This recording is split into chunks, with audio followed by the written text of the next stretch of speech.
வணக்கம்.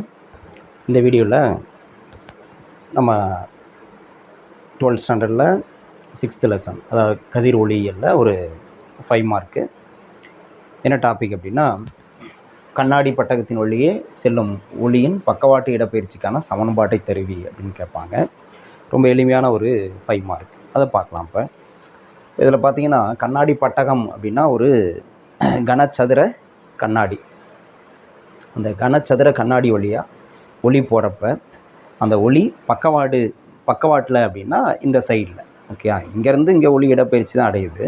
இது வந்து நீளவாக்கில் இல்லையா, அது வந்து ஒளி இங்கேருந்து இங்கே வரப்போ இடப்பெயர்ச்சி அடைய தான் செய்யும். இங்கே சொல்கிறது பக்கவாட்டு இடப்பெயர்ச்சி அப்படிங்கிறது. பக்கவாட்டு இடப்பெயர்ச்சி அப்படின்னா இந்த படக்கூடிய ஒளிக்கதிர், ஒரிஜினலாக இங்கேருந்து படக்கூடிய ஒளிக்கதிர் வந்து இதுதான். இந்த படுகதிர் பார்த்தீங்கன்னா இதனுடைய உண்மையான பாதை வந்து இப்படி போகணும். இதுதான் இதனுடைய உண்மையான பாதை. படுகதிரினுடைய பாதை வந்து இதுதான். அது கண்ணாடியை விட்டு வெளியில் வரப்போ, இவ்வளோ தூரம் ட்ராவல் பண்ணிட்டு வெளியில் வரப்போ பார்த்தீங்கன்னா எங்கேருந்து வருது? இந்த வழியாக வருது. அப்போ இதனுடைய உள்ளே என்ட்ரானப்போ இதனுடைய பாதை இது. அதிலிருந்து இவ்வளோ தூரம் இடப்பெயர்ச்சி அடைஞ்சு தான் வெளியில் வருது. இதுதான் பக்கவாட்டு இடப்பெயர்ச்சின்னு சொல்கிறது. அந்த பக்கவாட்டு இடப்பெயர்ச்சிக்கான சமன்பாடு என்ன, ஒரு ஈக்குவேஷனை நம்ம டெரைவ் பண்ண போகிறோம். ஓகே, பாருங்கள், இந்த டயக்ராம் வந்து இதுதான். இந்த டயக்ராமில் நம்ம கவனிக்க வேண்டியது என், ஸ்மால் என் அப்படிங்கிறது கண்ணாடி பட்டகத்தினுடைய ஒளிவிலகல் எண். இந்த கண்ணாடி எதனால் செஞ்சுருக்காங்களோ அந்த கண்ணாடியினுடைய ஒளிவிலகல் எண் பெரும்பாலும் 1.5 இருக்கும். கண்ணாடியினுடைய ஒளிவிலகல் எண் வந்து 1.5 இருக்கும். N1 N2 அப்படிங்கிறது ஏபி புள்ளிகளில் வரையப்பட்ட செங்குத்து கோடுகள். இங்கே பார்த்தீங்கன்னா இந்த ஏபி புள்ளி கிடையாது, பிசி புள்ளி, தப்பாக எழுதிடும். இந்த புள்ளி வந்து பி, இந்த புள்ளி வந்து சி. அப்போ பிசி புள்ளிகளில் வரையப்பட்ட செங்குத்து கோடுன்னு சொல்லலாம். பிசி புள்ளிகளில் வரையப்பட்ட செங்குத்து கோடுகள். பிங்கிற புள்ளியில் இந்த கண்ணாடிக்கு ஒரு செங்குத்து கோடு வரைஞ்சிருக்கோம் இந்த தளத்துக்கு. அதே மாதிரி சிங்கிற புள்ளியில் இந்த தளத்துக்கு, இந்த கண்ணாடிக்கு ஒரு செங்குத்து கோடு வரைஞ்சிருக்கும். அதான் N2. ஸோ N1 ஒரு செங்குத்து கோடு, N2 ஒரு செங்குத்து கோடு வரைஞ்சிருக்கும். ஏபிசிடி ஒளியின் பாதை, ஒளி செல்லக்கூடிய பாதை தான் ஏபி, பி டு சி, அப்புறம் சி டு டி. அப்போ ஏபிசிடி அப்படிங்கிறது ஒளியினுடைய பாதை. ஐஆருங்கிறது படுகோணம் விலகுகோணம். இங்கே ஐங்கிறது படுகோணம், ஆறுங்கிறது விலகுகோணம். அதுவே இந்த பக்கத்துக்கு எடுத்துக்கிட்டிங்கன்னா ஆறு தான் வந்து படுகோணம், ஐ வந்து விலகுகோணமாக இருக்கும். Okay, right. அடுத்து பாருங்கள், சிடி ஈக்குவல் டு எல். இந்த அகலம் சி, இந்த புள்ளி சி, இந்த புள்ளி டி. சிடி அது வந்து எல், ஈக்குவல் டு எல். அதுதான் ஒளியின் பக்கவாட்டு இடப்பெயர்ச்சின்னு சொல்கிறோம். இதுதான் வந்து உண்மையான படுகதிரினுடைய திசை. இது வந்து கண்ணாடியிலிருந்து வெளிவரக்கூடிய ஒளிக்கதிரினுடைய திசை. அப்போ இதிலிருந்து இவ்வளோ தூரம் இடப்பெயர்ச்சி அடைஞ்சிருக்கு. இந்த எல்லுக்கான ஃபார்முலா தான் நம்ம டெரைவ் பண்ணோம், பக்கவாட்டு இடப்பெயர்ச்சி. Okay, right.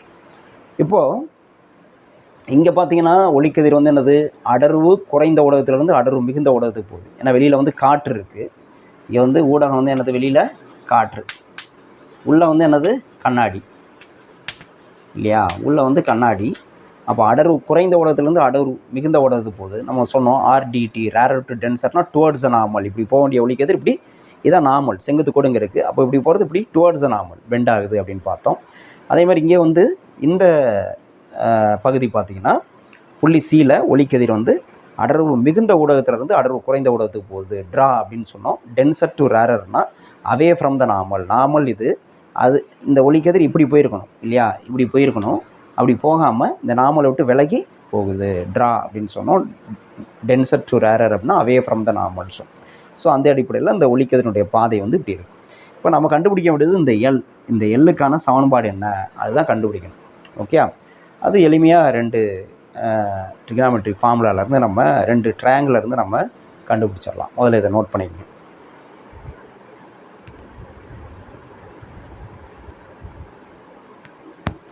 இப்போது இந்த டயக்ராமில் பாருங்கள், முதல்ல வந்து இந்த முக்கோணம் எடுத்துக்கிறோம். எதுனா பிசிடி. இது வந்து ஒரு ரைட் ஆங்கிள் ட்ரையாங்கிள், செங்கோண முக்கோணம். ஏன்னா இது வந்து 90 டிகிரி. ஓகே, அப்போது முக்கோணம் பிசிடியில், முக்கோணம் பிசிடியில் சைன் தீட்டா கண்டுபிடிக்கிறேன். இப்போ இங்கே ஆங்கிள் என்ன, இந்த ஆங்கிள் எடுத்துக்கிறேன். இந்த ஆங்கிள் என்னவாக இருக்கும் அப்படின்னு பாருங்கள். இப்போ பாருங்கள், இந்த கோடு வந்து ஒரே லைனு, இந்த கோடு வந்து ஒரே லைனாக எடுத்துக்கலாம். அப்போ இந்த ஆங்கிளும் இந்த என்டையர் ஆங்கிளும் வந்து என்னது, ஐன்னு சொல்லலாம் இல்லையா.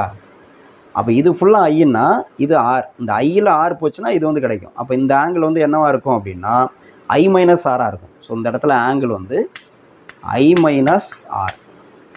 எந்த ஆங்கிள், இந்த ஆங்கிள் வந்து ஐ மைனஸ் ஆர். ஸோ இந்த ட்ரையாங்கிள், எந்த ட்ரையாங்கிள், நம்ம எடுத்துக்கிட்டது வந்து இந்த இது. ஓகே, இந்த இது. ஸோ இது வந்து 90 டிகிரி, இந்த பாயிண்ட் டி, இந்த பாயிண்ட் சி, இந்த பாயிண்ட் வந்து பி, இந்த ஆங்கிள் வந்து I minus R. Okay right.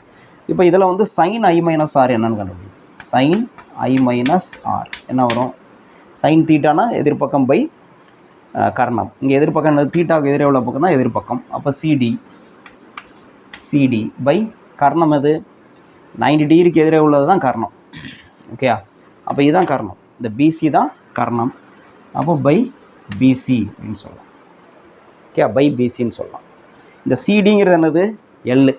இதுதான் நம்மளுக்கு வேணும். அப்போ அதுக்கு பதிலாக என்ன சப்ஸ்டிட் பண்ணலாம் நம்ம? Equal to L by BC அப்படின்னு போடலாம். அப்போ sine I minus R equal to நம்மளுக்கு என்ன கிடைக்குது? எல் பை பிசின்னு கிடைக்குது. இதில் இருந்து நான் என்ன எழுதுகிறேன்? பிசி ஈக்குவல் டு எழுதுகிறேன். பிசி ஈக்குவல் டு என்ன எழுதுறேன்னா இதை ரீஅரேஞ்ச் பண்ணுறேன். பிசி இங்கே வருது, சைன் I மைனஸ் ஆர், இந்த டேர்ம் வந்து அங்கே போகுது. அப்போ L by sine I minus R அப்படின்னு கிடைக்கும். இது வந்து ஒரு ஈக்குவேஷன். ஃபஸ்ட்டு ட்ரையாங்கிலேருந்து ஒரு ஈக்குவேஷன் கிடைக்கும். Equation number 1. அடுத்து ரெண்டாவது ட்ரையாங்கிள் எடுக்கிறேன். இந்த ரெண்டாவது ட்ரையாங்கிள் தான் பாருங்கள். இது பக்கத்துலேயே இருக்கக்கூடிய இந்த ட்ரையாங்கிள் பிசிஇ, இந்த ட்ரையாங்கிள் எடுக்கிறேன். இது ஒரு ரைட் ஆங்கிள் ட்ரையாங்கிள் பிசிஇ. அப்போ முக்கோணம் பிசிஇஎல். இது எப்படி இருக்குது பாருங்கள், இப்படி இருக்குது இல்லையா? இது வந்து இ, இது பி, இது சி. இங்கே 90 டிகிரி இருக்குது. இந்த ஆங்கிள் வந்து என்னது? பியில் ஆங்கிள் வந்து ஆர் இல்லையா? இதுலேயும் சைன் தீட்டா கண்டுபிடிங்க. அப்போ சைன் ஆர் ஈக்குவல் டு என்ன வரும்? இதில் சைன் ஆர் ஈக்குவல் டு எதிர்பக்கம் பை கர்ணம். எதிர்பக்கம் என்னது? சி இல்லையா? எதிர்பக்கம் வந்து இங்கே சின்னு வந்துடும். இல்லை, இங்கே சைன் ஆர் வேணாம். ஏன்னா எனக்கு வந்து இதே சைடு வேணும், பிசி வேணும். இங்கே பிசி தானே இருக்குது, அதே சைடு வேணும். அதனால நான் காஸ் ஆர் கண்டுபிடிப்போம். அப்போ காஸ் ஆர், இந்த ட்ரையாங்கிளை காஸ் ஆர் கண்டுபிடிக்கிறேன். அப்போ காஸ் ஆர்னால் எனக்கு என்ன வரும்? அடிப்பக்கம் பை கர்ணம். அடிப்பக்கம் எது? இதில் தீட்டா இங்கே இருக்குது. இதுக்கு எதிரே உள்ள பக்கம் அதாவது ஆர். தீட்டா தான் இங்கே ஆர். இது எதிர்பக்கம் 90 டிகிரிக்கு ஆப்போசிட் கர்ணம். அப்போ இதுதான் அடிப்பக்கமாக இருக்க முடியும். அப்போ அடிப்பக்கம் வந்து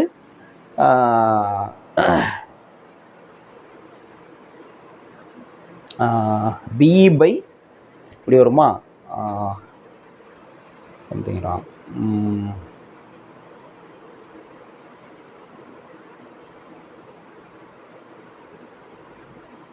சிஇ வந்து எதிர்பக்கம். ஸோ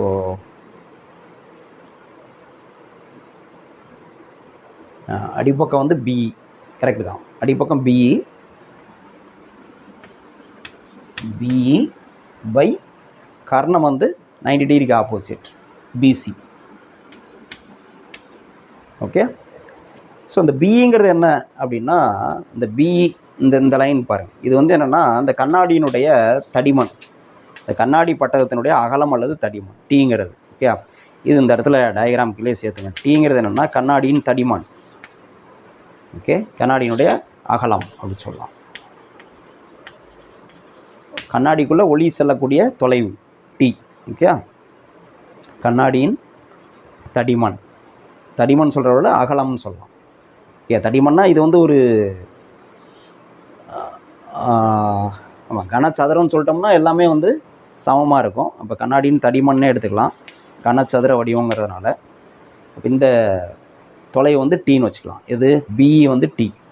அதனால் நம்ம இங்கே என்ன போடலாம்? டீன்னு போட்டுக்கலாம். அப்போ டி பை பிசி. இது என்னது? Cos R. ஓகே, இப்போ ரெண்டு ஈக்குவேஷன்லேருந்து நம்ம ஈக்குவேட் பண்ண போகிறோம். அதனால் இங்கே பிசி இருக்கனால இங்கேயும் பிசியை கொண்டு வரணும். அப்போ பிசி ஈக்குவல் டு என்ன எழுதலான்னு பாருங்கள். இது வந்து இங்கே வந்து டி பை பிசி. இதிலேருந்து பிசி ஈக்குவல் என்ன எழுதலாம்? பிசி ஈக்குவல் பிசிங்க வருதுன்னா காஸ் ஆர் அங்கே போகும். அப்போ டி பை காஸ் ஆர்னு. இது வந்து ரெண்டாவது ஈக்குவேஷனாக வச்சுக்கோம். Equation number 2. ஸோ ரெண்டு ஈக்குவேஷனுமே லெஃப்ட் ஹேண்ட் சைட் பிசி இருக்குது. இப்போ ரெண்டு ஈக்குவேஷன் ஈக்குவேட் பண்ணுவோம். இப்போ முதல்ல இதை நோட் பண்ணி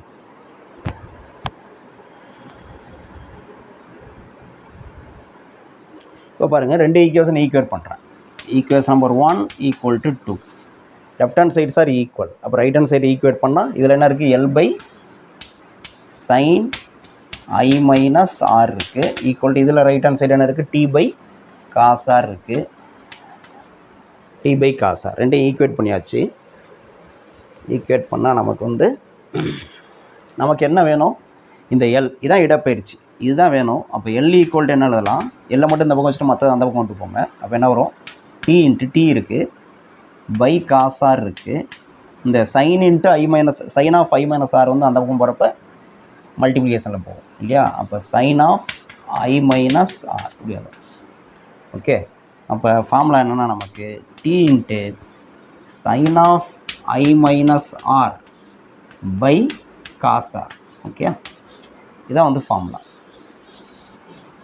பக்கவாட்டு இடப்பெயர்ச்சி கண்ணாடி வழியாக ஒளி போகிறப்ப அதில் பக்கவாட்டு இடப்பெயர்ச்சிக்கான ஃபார்முலா வந்து இதுதான், L equal D into sine of I minus R by cos R. அப்போ டீங்கிறது என்னது, அந்த கண்ணாடியினுடைய தடிமன். அந்த தடிமன் அதிகமானுச்சுன்னா நமக்கு வந்து இந்த இடப்பெயர்ச்சியும் அதிகமாகும்னு தெரியுது. அடுத்து வந்து படுகோணம், படுகோணத்தினுடைய மதிப்பு அதிகமானாலும் நமக்கு இந்த பக்கவாட்டு இடப்பெயர்ச்சி அதிகமாகுது. அப்புறம் விலகுகோணம், விலகுகோணம் எதை சார்ந்திருக்கு அப்படின்னா ஒளி விலகல் என்ன சார்ந்திருக்கு. நம்ம என் ஈக்குவல் டு என்ன படித்தோம், n equal to sine I by sine ஆர்னு சொல்லிட்டோம்.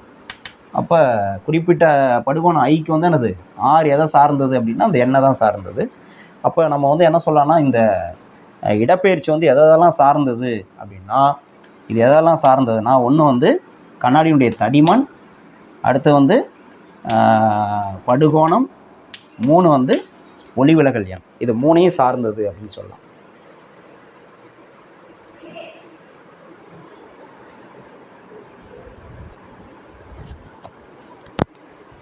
இப்போ இந்த பக்கவாட்டு இடப்பெயர்ச்சி அப்படிங்கிறது கண்ணாடியினுடைய தடிமன், அடுத்து வந்து ஒளியினுடைய படுகோணம் எந்த ஆங்கிளில் படுது, அடுத்து வந்து இந்த கண்ணாடி செய்யப்பட்டுள்ள பொருளினுடைய ஒளி விலகல் எண் இதை சார்ந்தது. இதெல்லாமே வந்து பார்த்திங்கன்னா நேர் விகித பொருத்த முடியாது. ஓகே, இதனுடைய மதிப்புகள்லாம் அதிகரிச்சது அப்படின்னா நமக்கு வந்து இந்த எல் மதிப்பும் அதிகரிக்கும். இதுதான் வந்து இந்த இதிலேருந்து நம்ம தெரிஞ்சிக்கக்கூடிய விஷயங்கள். அதாவது பக்கவாட்டு இடப்பெயர்ச்சி எதை சார்ந்தது அப்படிங்கிறது அதுக்கான ஃபார்முலா. ஓகே, ரொம்ப எளிமையான ஒரு கொஸ்டின். இதை நோட் பண்ணிக்க. மீண்டும் அடுத்த வீடியோவில் பார்க்கலாம், அடுத்த டாபிக் பார்க்கலாம். நன்றி.